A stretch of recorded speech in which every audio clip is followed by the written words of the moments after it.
Well, welcome to Overcome Out Loud with Charlie Smith. I am really excited today to be here and doing this with my great friend, mentor, and actually my own personal therapist for over 12 years, Dr. Paul Hersh. Paul, welcome to Overcome Out Loud.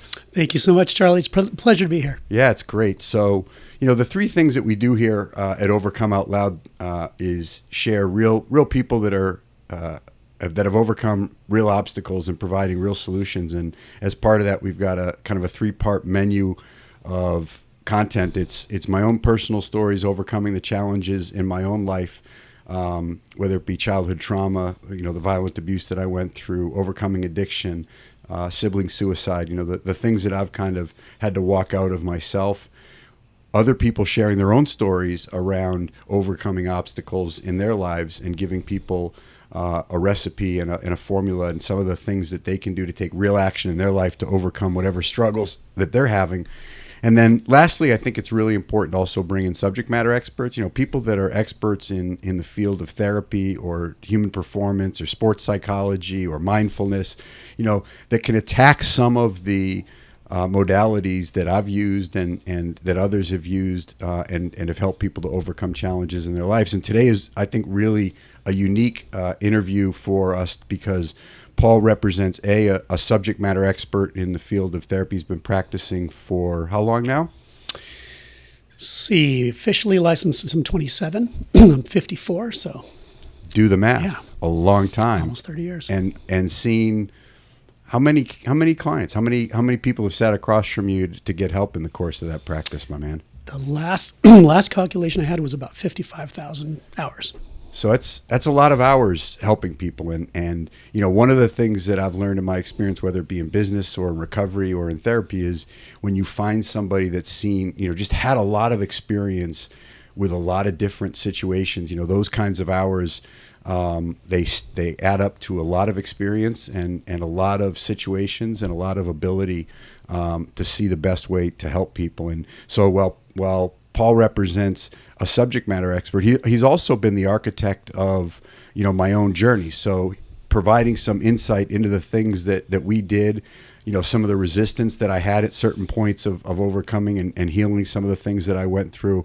Paul's had kind of a front row and really been, as I said, the architect of that plan. And so he can talk specifically as he shares his own experience of helping people with obstacles. We could talk about the things that I went through specifically with Paul. I like to say it's the truth and a little bit of a joke that I started seeing Paul about 6 months before I got sober. So I lied to him for about 6 months before I decided to get honest. And that was what happened in 2008 when I hit my bottom. So it's really great to have you here. It's actually a privilege to sit across from you in this format and be able to hear about your experience of helping people. And maybe just as a little bit of a segue, I know you have your own journey and can you just maybe share with our listeners kind of, what led you to become a therapist, and to choose this path for yourself, and kind of what you see as the primary role that you play as a therapist. I know there's lots of different experiences I've had in meeting therapists along the way, and you've kind of developed your own kind of mode and your own kind of practice in terms of the way you deal with people. But take us back a little bit and maybe share with us your path to getting into the field of therapy and actually deciding to help people, overcoming challenges in their lives as a kind of a full-time career for you. Happy to do it. So this about me, that I think about our lives as stories, almost like in a book. That's right. So you're born as a character, and you're about to be introduced to these two people that both had their own books and came together and now are writing this new book, and you're now the child. And maybe you have some other characters around you, like siblings. And I don't know why we land in the families we do. Obviously, there's lots of theories about that, and I've just accepted that I don't get to know that. So let's just say that it's arbitrarily laid out. We could say past lives, but who knows, right? So we land in this place. And one of the misconceptions about learning about our childhood is that our parents are to blame and they're bad people. They're bad. And really, most parents are trying to do about the best they can with the information that they have, and they're really just more psychologically unevolved. And it actually does seem that we are getting better at understanding what's better for people and what's better for kids. Seems like that's getting better. Okay, so I've had the benefit of good people with the right attitude having me look back. So I wanted to say that because the way I look back might be different than other people, because I love my parents. And I also see all of the faults and all of the trauma and all the pain that their lack of evolution caused. You know, it's actually interesting because, as you know, as I've shared with my listeners, and really the people that I speak to about, you know, very vulnerably about the 15 plus years of violent abuse that I experienced, and I know from my own experience of healing that holding on to that concept that either my parents are to blame or that they're bad people actually served as a bit of a failing for me in my recovery and my healing, because it forced me to look at them versus my own behaviors, because while they did what they did and raised me the way that they raised me and were responsible for their own behaviors, that at some point in my healing, you know, when I started to look at them as you said, you know, these two characters in my story that acted certain ways, but that I was also in that story, and that, you know, depending on how I depicted them could actually hinder or help my healing, and being a victim, quote unquote, I guess is the term some people would use, and blaming them as being bad or the reason I am who I am, you know, served as a little bit of a barrier to me actually ultimately healing. That's right. Yeah, how we see the world, our perspective, has everything to do with what we value and what we'll see as important, the context that we give to things. So, and I would say wisdom helps us to value the right things, because wisdom is usually aligned with ethics. Say that again. Well, another way to say it, the more wisdom you have, yeah, right, the clearer your context. Yeah. Right? Yeah, for sure. But it seems that wisdom is very much tied to ethics. That, and clearly there's a Jordan Peterson influence on some of this, because just learning about him the last 3 years has deepened the work, because it's like everything I thought just got validated. Yeah. It was like, wow, that's really crazy. Someone's thinking like that. So, but the idea is, so what, you know, we're all imperfect. We all have error, and we're all aspiring to our ideals, and we will never reach it. Not in this lifetime, right? Right on. So when you have people that lie, right, that aren't ethical and are making decisions from there, well, do that for a month, just 1 month of making those decisions. And then when you make other decisions and you look down at the map to make the decision, you don't have a very clear map. So people that are more unethical or have less vision, and they're less wise. Usually, as we grow in wisdom, we grow in ethics, but we also grow in context. Like you're mentioning, I can see my parents more accurately. You know, I'm not seeing them from this perspective or the child perspective. I can see what they were. They did some really wrong things. They didn't do some really important things, and that was really bad. And they have some responsibility in that, just like we do. Right? At the same time, we understand it's this balance. It's this balance. So my childhood that led me to this, and I'm saying I don't know that it led me to this, because I think I got lucky a little bit that this happened. Interesting. And yeah, well, I was talking to a friend of mine that's this brilliant financial manager, and I was telling him about this new book that I read. This amazing CEO wrote. And this he knew the guy.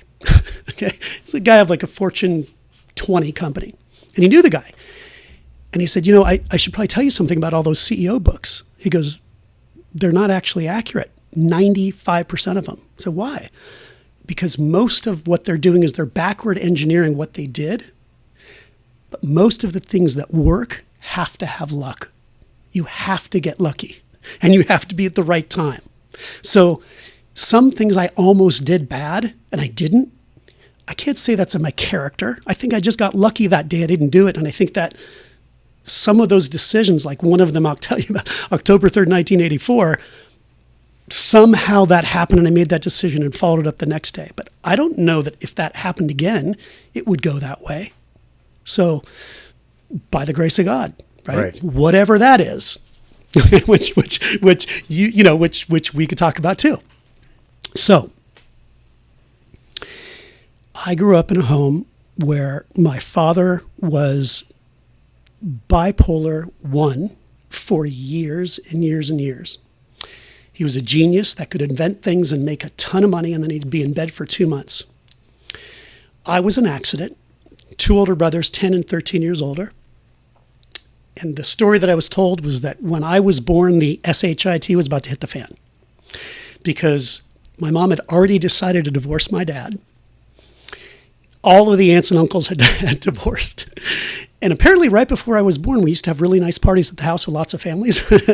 And then right before I was born, there was a bomb that went off. My dad got 69 ECT treatments because of the downside of bipolar illness. So ETC for our guys? Yeah, he got electroconvulsive shock therapy. Got it.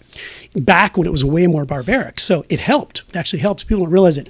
If you have major depression that's otherwise unresponsive to treatment, 70% of the time you can achieve success with ECT treatment. The problem is that you have massive side effects and memory issues and all that. So growing up as a kid, it was always common that my dad you go with him and he would always forget where he parked. Okay. But he was a gentle guy that you knew was broken, that I was aware was in deep pain. Instinctually, I knew he was in deep pain. But I came from a family that no one talked about it. So like the three traits of an alcoholic home, right? Don't talk, don't trust, don't feel. Those are the 3 things kids learn in alcoholic homes. Well, they also learn them in dysfunctional homes. Right. And my mom, bless her, she really meant well, but came from a post-war and tragedy with her own father that died young. That was like, don't look at the bad. Don't look at it. Don't talk about it. Just life's tough. Move on. So I would ask questions about my dad and she would say, what do you mean? No, we're just having the classic thing is they'd be fighting and I'd go in and I'd say, why are you guys arguing? They'd say, no, we're not arguing. We're discussing. It's like, weird. So one of the ways of talking about this is I grew up in a bit of chaos.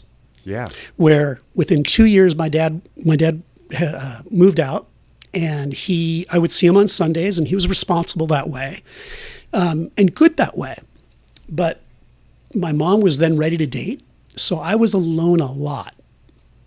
I was bored a lot. Wow. Yeah. Can you tell me though, real quick, because I want to go back to those traits of the alcoholic or dysfunctional home.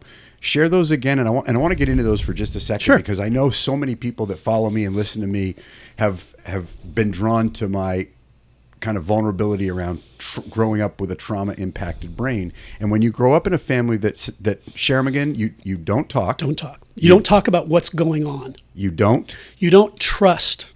You don't trust. So you don't trust, meaning what's around you feels false. And there's no ability to feel grounded, right, or safe in that environment. So you don't trust what's going to happen or even what's happening as reality. Well, the idea is that it's about that when you trust, it's about feeling safe and about knowing you have predictable results. Right. So a sense of predictability. Right. So when you don't have safety and you don't have predictability, you can't trust how things are going to go. So what that teaches the brain is develop extra sensors.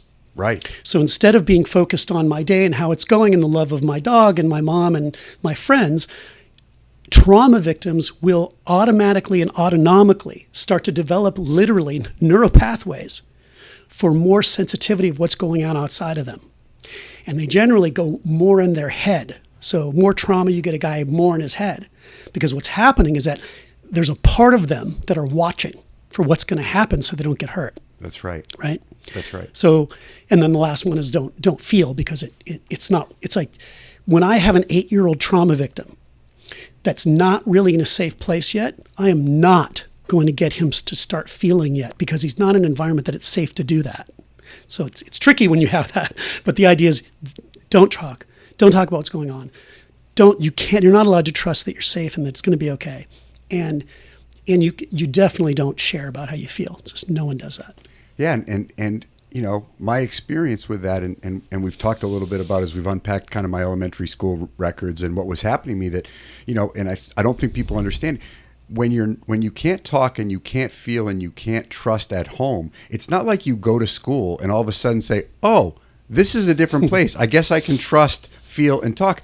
Those limitations follow you, and your brain kind of reacts like you can't trust, feel, or talk anywhere. And so as I got into school, and I think other sufferers of childhood trauma with trauma impacted brains and that neuroplasticity that's firing, and their neurotransmitters firing a certain way, end up engaging in kind of self-soothing behaviors. They end up in avoidance. They end up, acting out for attention. They end up, kind of like I was diagnosed as ADHD, because I couldn't focus. And it wasn't that I was learning disabled or that I was actually ADHD, but those three things led me to disassociate.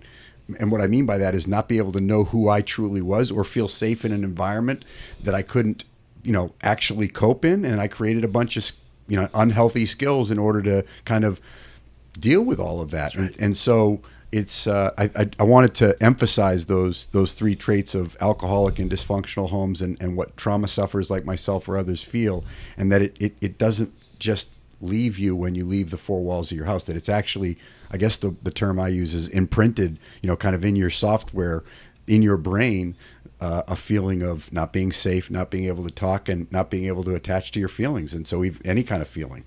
That's right. So we all have a trait personality. Yeah. But then when you go through something like that, your system has to develop some defense against it, right? That's right. So I'll just give you the short version. The short version is I'm alone a lot. I'm bored a lot. Lonely a lot. Didn't know it because it's homeostatic and you don't know that that's what you're experiencing. And I wrote a paper in sixth grade that said, my close-knit family. It's like, it's interesting. It's like, man, I see my dad once a week. I haven't seen my oldest brother in about a year. And my other brother's growing weed outside in the backyard. I think he just got busted. I don't know. We'll see. Okay. So my personality structure ended up being what I would call more of a narcissistic profile. So I was very vulnerable to insecurity. I was highly self-conscious. And the way that I managed that was more ego and pleasure. So I was sneaky. I was a little reckless. And yet I was playing the good boy. And so, I was dishonest by 11. I remember I was stealing by 11, pretty sure.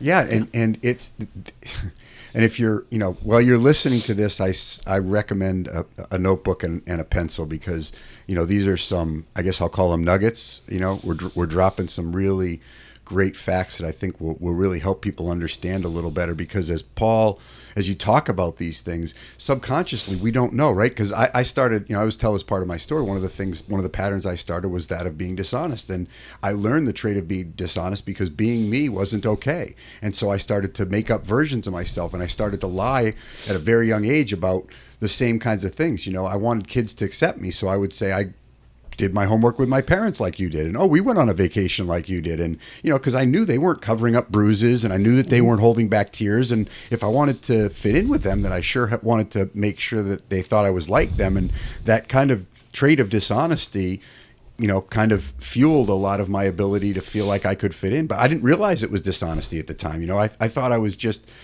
trying to fit in. And so that self-reflection you talk about of, writing a paper about my close-knit family, yet the reality of it is totally different. At the time, you weren't able to differentiate the true from false until much later on. That's right. That's right. You don't know what you don't know. Yeah.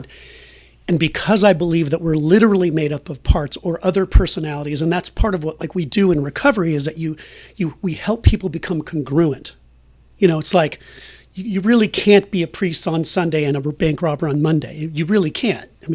Try that with Mother Nature, see what she does, right? So I did. Okay. She fucks you up. Yeah, you can say that? Okay, yes. We can do that. All right. So this is not going on YouTube without the bleeps. All right. So let's see. What happens to us is that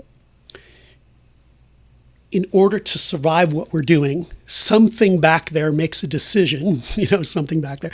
But part of us, the intelligence of the primal unconscious, the thing that let us survive, right? It's not a moral place. It's a survival brainstem place, right? Yeah. So it doesn't make moral decisions. It makes decisions based on how to get us to 18. So generally the idea of that thing is to stay safe and alone, and it thinks it's going to be okay. But then we're built to be safe and alone, and you cannot have a full life safe and alone. For me, what happened is I just had a secret.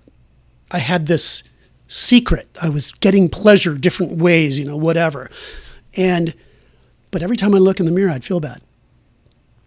So I'm blessed somehow I had that in me. So one part of me was acting out, and another part of me did not feel good about it. And that's the part that ended up pulling me into recovery. It's amazing. And, it's funny because we've talked about it before, and I've heard you talk about kind of that feeling when people hit their own emotional bottom of looking in the mirror and kind of taking a self-appraisal of the life that I have versus the life that I thought I would have at this point. I mean, how powerful is the mirror as a feedback loop for us? I mean, to really look at that reflection and really honestly take a hard look and say, this isn't how I want it to be. This isn't how I wanted to feel. This isn't the life, and I'm not talking about the external life. I'm not talking about the materialistic life. I'm talking about the way I feel about that life, the appreciation, the gratitude, and the fulfillment, the way I feel about me in this life isn't what I thought I would feel based on what I've achieved. And it's kind of empty, no? What's kind of empty? That feeling of looking in the mirror and realizing that, while I have this material success or I have these things or I've achieved certain things. I mean, I have this, I have that. Why do I feel so empty and alone? Yeah. And why don't I really want to look at that part of the mirror that's associated with those behaviors? And I feel empty. I feel alone. I feel isolated. And I don't feel like I thought I would feel having done what I've just done. Right. Absolutely. The mirror's a great judge. Yeah, well said. The issue is the psychology of the person will only see what they see. And that's an interesting thing because therapy or a good counselor or a good sponsor is a mirror. They hold that up. A good marriage is exactly like that. It holds it up to you for you to contend with. And, that's kind of what we're doing in group. And that's what we're doing in, when you do an intervention, right? Because you hold the mirror long enough. If we hold the mirror long enough, right? Because everybody wants to turn away. Yeah. But if they have the support to look long enough, well, then they have something to contend with. Well, then they can make a better decision, perhaps. Then they can see the benefit. So for me early on, I just kept contending with don't look in the mirror, but then I kept being drawn by it. Why? Well, I think something in me wanted better. Yeah, it's that saying that I share often is, and how real is this in the, 50,000 plus hours have you seen come to fruition, which is whatever you don't deal with is going to deal with you. At some point in your life, all of those coping skills will work. And I shared this recently about the experience of Tiger Woods as an example of them working until they don't work anymore. He was living a double life and experiencing great success, from an outside world perspective, and living incongruently as was exposed on national television with the infidelity and the drug use and whatever else he was doing that didn't measure up to who he, was showing the outside world. And it worked until it didn't. And then his fall from grace led him where it led him. And now he's back to what appears to be living a much more congruent life. But that congruency, what you don't deal with, it's going to deal with you, whether you get the help or not. Ultimately, that avoidance, that not looking at the mirror is going to impact all of us.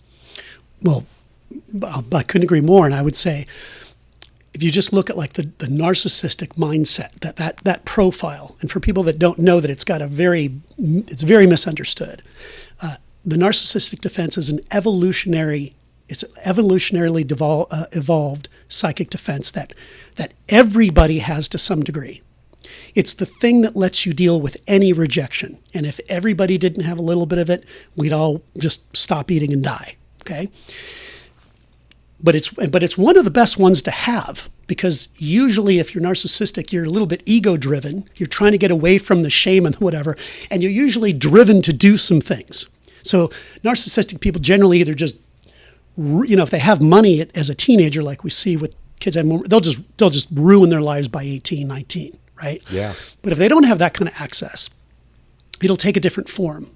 And so for me, what would happen when I was highly sensitive to criticism, exaggerated all the time, was didn't see it, right? But I was keeping this image up, right, of whatever it was, and that was sort of the antidote. And then would comfort myself with whatever, break a mailbox, whatever, whatever Sure. it be, right? And so what happens to people is that plays out. And so I'm ego driven. So I was trying to make money at 16 and doing all this other stuff, but I was carrying this weight. And like you said, it catches up with you. And it's an interesting thing to think about what that really means, because there are people that seem like they're getting away with bad morals.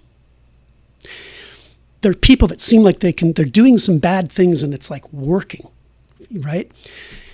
But in my practice, I've never seen one person get away with one thing. Interesting. Never. They don't know it, but they do not have the lives they could have. That's right. Yeah.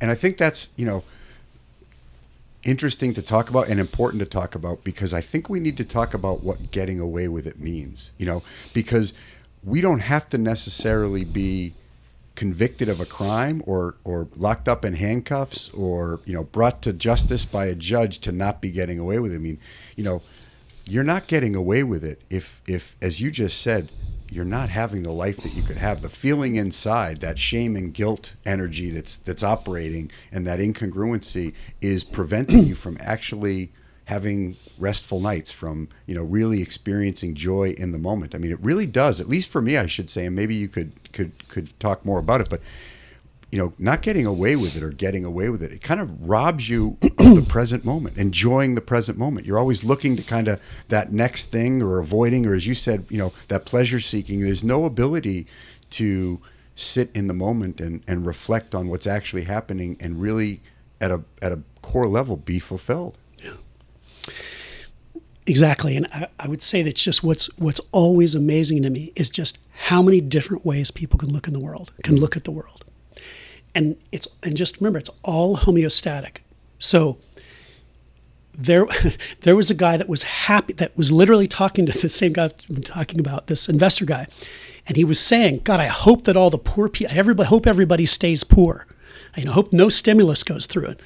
And my friend was like, what are you talking about? So, well, this way I can make more money. And okay, so take that guy, doesn't know what he doesn't know. He thinks he's getting away with it. Yeah. Just like the fox. Just like the fox. And, he is on that level.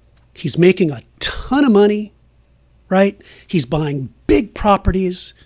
He's got lots of dopamine hits from people that want his money and want to be on his yacht. But what else is there? It's like, really, you have somebody that really cares about you? The kind of person you'd want to care about you, somebody of real worth to care about you? That would be an amazing miracle. It doesn't happen. I've never seen a guy like that with an amazing woman, or a woman that was acting like that with an amazing man. And it's like, they don't know. So, it just speaks to ignorance. You can have, there is a bliss to ignorance, but, there's a benefit to ignorance, and there's a benefit to denial. But there's also a major hit, and you can never have the rewards unless you remove it. It's like, well, the dragon has the gold. And so as your journey started in therapy, one of the things I think over the last, I guess it's been now close to 13 years, for God's sakes, that we've been together, at some level, almost, weekly or monthly. Back when you were a client. Yes. Back when I was a client. And it's interesting, they always talk about having mentors and the growth of our relationship, I think, speaks to that. And, one of the things that I've always respected as, I've either been in your presence or others that I know or have referred to come and get help from you is this therapeutic approach that you take, which somehow has evolved. And I want to know, more about how that evolved, because I think one of the things that people come to people like you for is answers. I want this is wrong, fix it, and you've developed this approach in your therapy practice, which I would describe as, supportive, empathetic, and direct. There's really no kind of gray areas when people come to you for help. They're looking, to have you fix something. And how hard is it when you hold the mirror up to people? How much goes into actually having people understand the journey of getting help and changing who they are, having been wired a certain way for so long as I was? These systems are operating, as you said, subconsciously. 90% of our experience happens at that subconscious level, and we've been programmed, by this semi-computer in our head that tells us certain stories about what happened to us and who we are, and to change that, it's quite a journey, and I think, you've developed this approach. And how difficult is it to get people to look long at that mirror? Well, it's still hard for myself to look really long every day. So it's probably really difficult. Let me be more direct. Therapy, being a therapist, really is an art form. There is great science to it, but I'm about 40% of the therapist that I'd like to be. Okay? Mm-hmm. What does that mean? That means that whoever's in front of me, it's so complex, all the things that are going on for that person, and how to help them. Let's just frame it as like to look at something in a contrary way. They see it one way, and you want to hold up this idea that you might want to, what about this? Have you thought about this? Or so figuring out the way that you're going to walk them to where they might be able to see it, it's a little different with everybody. So like when I used to do adolescents, so I used to work in an adolescent hospital, I had this great mentor named Jackie Henderson. And she said, you don't do that you don't tell an adolescent what to do, and you don't act direct with them.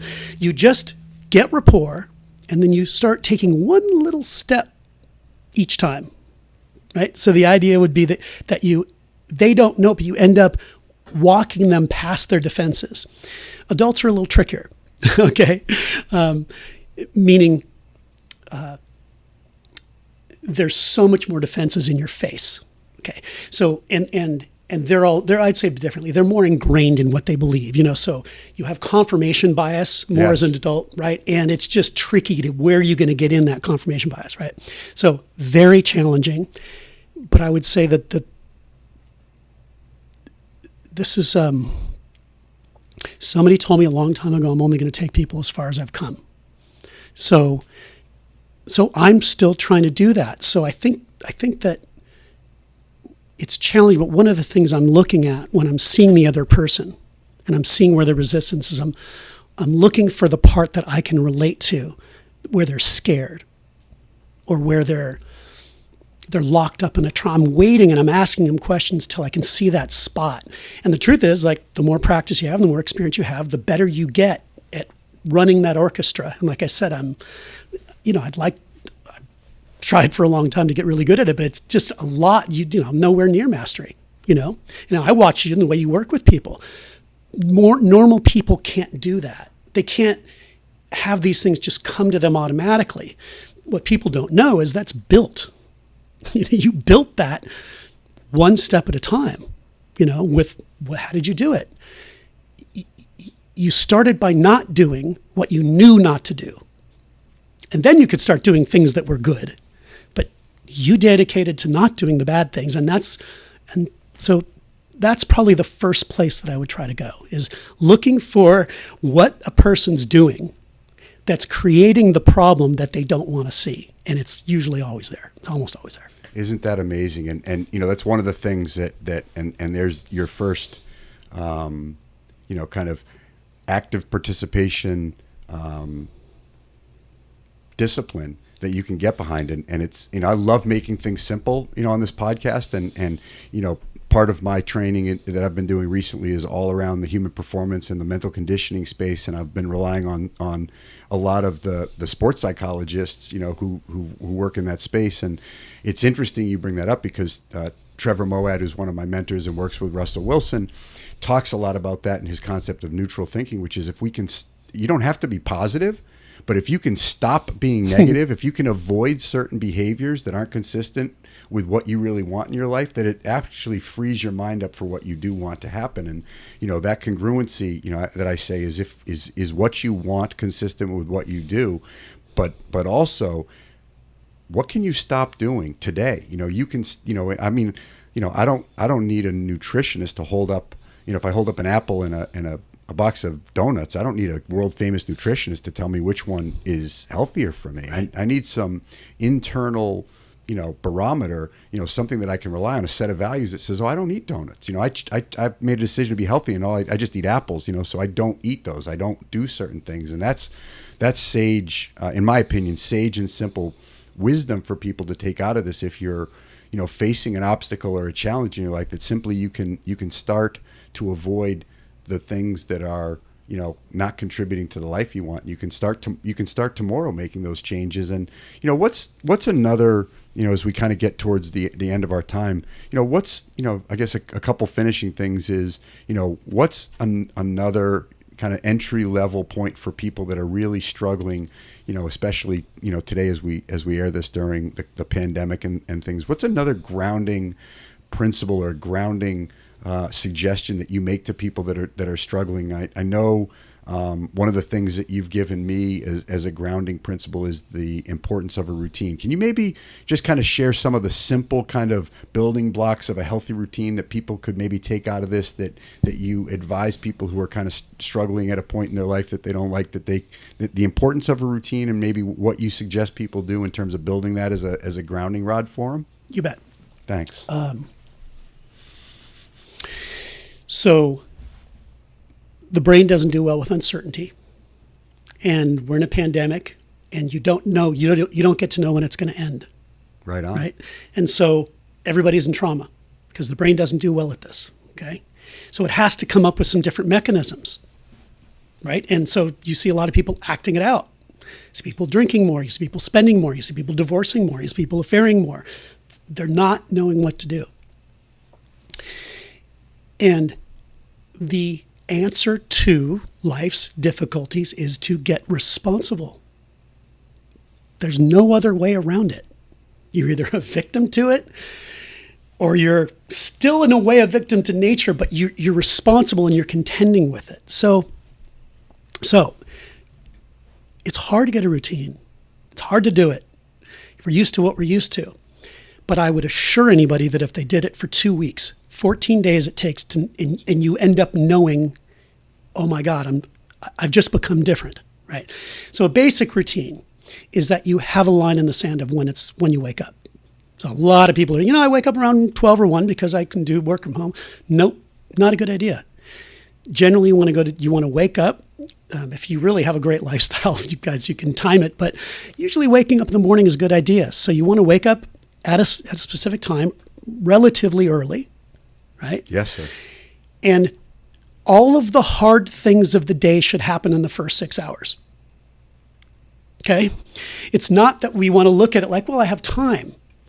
It's like, I want to contend with time. I'm trying to create order, right? I'm trying to create responsibility. I'm trying to create meaning. Well, the only way to do that isn't by hitting a home run. It's one little step. So it's wake up at a certain time, definitely some form of exercise and or meditation, right? If you don't have a job, learn something, right? Really, organize your house, make it perfect or near perfect. Put your responsibility into your life in any way that you can. Then you can flip a switch. And then the only other thing is it's very important to take a walk a day, right? It's weird things happen when our brain only sees a certain thing. I mean, ask anybody in jail. It doesn't go well. So get out just once a day, right? And then make sure, even if you don't want to, you're responsible to talking to somebody else. Yeah, that's a formula. That's a recipe, and I hope you'll if you're listening and struggling, those are simple things that you can do. It really can be grounding. Those are all things that I've learned to do. I've learned that the pain of discipline is much heavier than the pain of regret. So I'm sorry. We're going to cut that because I'm going to say that the pain of discipline weighs a lot less than the pain of regret. And it's that regret cycle that I was into, which is the avoidance, that causes a lot of shame and guilt. But the pain of that simple discipline of building that routine builds self-esteem, does it not? It does. Yeah. And that's ultimately we want to feel good about what we do by looking at what it is that we do and then reflecting back on it to build on it. Because I think if you build discipline in any portion of your life, you can actually build discipline into all portions of your life. And so, Paul, where can people find out more about you? How do people get in touch with you? Do you have, can you share your website and how people get in touch with you if they're interested? And I will tell you that Paul and I have started an executive and professionals transformation class for men. We're taking the architecture that I've developed and the therapeutic approach of Paul and trying to help men. So you can learn more about that at my website, which is archwayhouse.com. You can go to the executive transformation page. But Paul, how can people get in touch with you? Thanks so much for asking. So I have a website called drpaulhersh.com, drpaulhersh.com. But I should let people know that it's I'm pretty full. It's about a month out, so this is really. So just know that there could be a delay in me getting back to you, but certainly please reach out. And then in the coming year, hopefully I'll be doing some more things where people have access. That's great. Well, thank you for being in my life and for taking, time out of your packed schedule to share some of these really, really important gems of wisdom, with people that are looking to improve their lives. We've got a lot of hope, in our platform and in our lives, and it's great to share it so that people can start to see some ways to dig themselves out of whatever they're in, man. Can I end us with a Charlie story? You most certainly can, my man. So I really believe that we get these moments in life where you choose the right, you choose the wrong. And the idea is most of us, even me, oftentimes don't know what the right is, but like you spoke to, just don't do the wrong. And when we do the right things tend to happen more. And it's the only way that I've found to actually have self-esteem that's sustaining. Okay. And I just think it's important that that I watched you, 1,000 times, contend with these little tiny decisions. I mean, really contend. And it's a struggle. And then I saw you work it out and make a decision. And then that decision led to another decision. And then you had momentum. And then you walked into my office and you go, shit. I go, what? You said, I just told a lie. Really? What'd you do? I was at my fitness place and big burly guy, I was drinking a tomato juice, big burly guy says, hey, low sodium, right? And I said, sure, or yes, or something. And Paul, it's not low sodium. That's so right. I remember I just looked at you and you just look at you go, yeah, I know what I got to go do. That's right. It's not low sodium. And when we take those shortcuts in any part of our life, we start to tell ourselves it's okay to take shortcuts. And you know what? If you want the life that you want to have, there ain't no shortcuts. Well, it's a good thing to leave off on. And I would just say this, because I really believe that when we do that and you don't do it wrong and then you start to do it right, people are actually becoming something different. We become a different person. We add on to ourselves, Yeah, so people need to know you're not alone. We all have shame. We all have error. And if you want to do a little exercise, write down what you least want to look about, what you want to look at in yourself, and just keep it somewhere that you look at sometimes. Right on. Okay. Well, this has been Overcome Out Loud with Charlie Smith. Our guest today, Dr. Paul Hersh, a great friend of mine, and we hope you go out and live your best life. Thanks for tuning in. Thanks, everybody.